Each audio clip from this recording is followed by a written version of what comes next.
actually, I've worked with an amazing variety of animals, like from chickens to elephants. I've done quite a lot of work with monkeys. So cows, sheep, anything that is in the animal kingdom, you can use this system with, because you are allowing the animal to guide you in how he wants to interact. The only thing you have to really understand is the body language and reactions of that species. And there are some specific dangers with, for instance, cats. They're less tolerant of essential oils.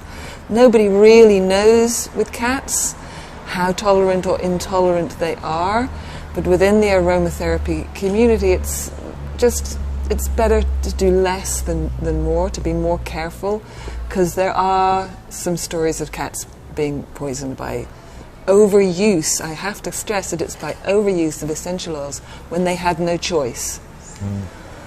My own personal experience and opinion is that as long as you're giving the animals the choice to interact, you're not forcing them to smell or have it rubbed on their skin, essential oils are incredibly safe for animals, including cats. And I use them for rabbits and guinea pigs and, smaller animals. Hydrosols are safer with these creatures. The smaller the creature, the better it is to use a hydrosol rather than essential oil. But if the essential oil is very well diluted, like 1 drop in 25 mils is a fairly standard dilution for a cat or a guinea pig or the small animals.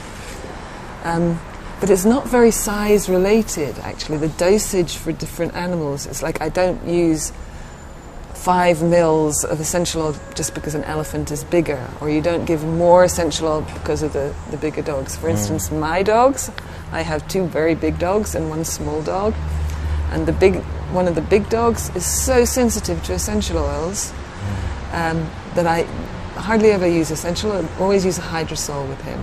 Whereas the little dog, who's got this big character, I use, he has a big tolerance. I can dilute 3 drops in 5 mils and he'll happily lick it. So the main principle with any animal, no matter what the species, is allow them to guide you. If you listen to what they want, and they may just want to smell it, they may want to smell it from here, they may want to smell it from 2 or 3 meters away.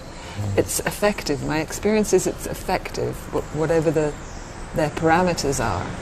And the main difference is, it's a mouse is a lot more difficult to read than a horse.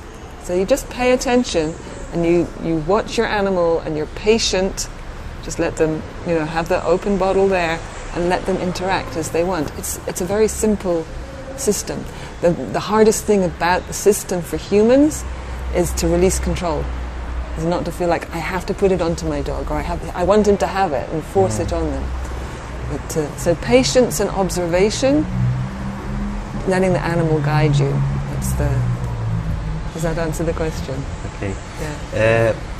Aqui no Brasil, eu tive a oportunidade uma vez de conhecer uma médica veterinária que também era homeopata.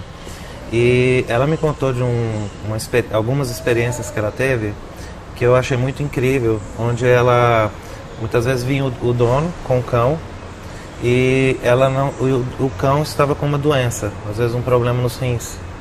E ela tratava o dono com a homeopatia, o dono com a homeopatia, e o cão curava, sem precisar de fazer nenhuma intervenção, por conta dessa conexão do animal com o dono, e ele somatizar a doença antes do dono começar a ter.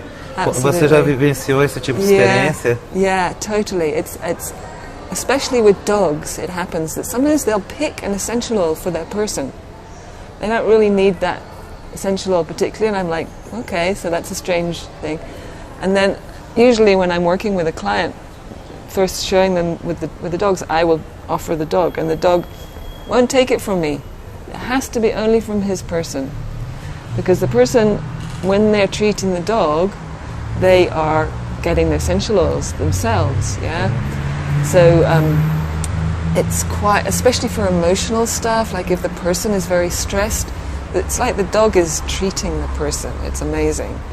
And sometimes there's one time there was a woman who came with her dog, and the dog had mammary tumors, and the woman was suffering from grief from a loss. And so it was very different situations, and I did kinesiology with them both, yeah? And they both needed fennel, essential oil. So it totally overlaps, and both of them recovered, you know, in different ways. And it helps.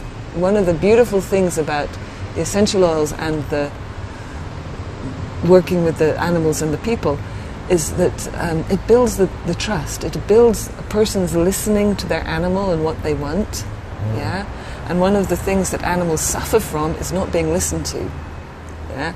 So I say you have to sit down with your animal, be quiet and patient. So that's like a stop, a relaxed space. You have to go into a relaxed space and be with your animal.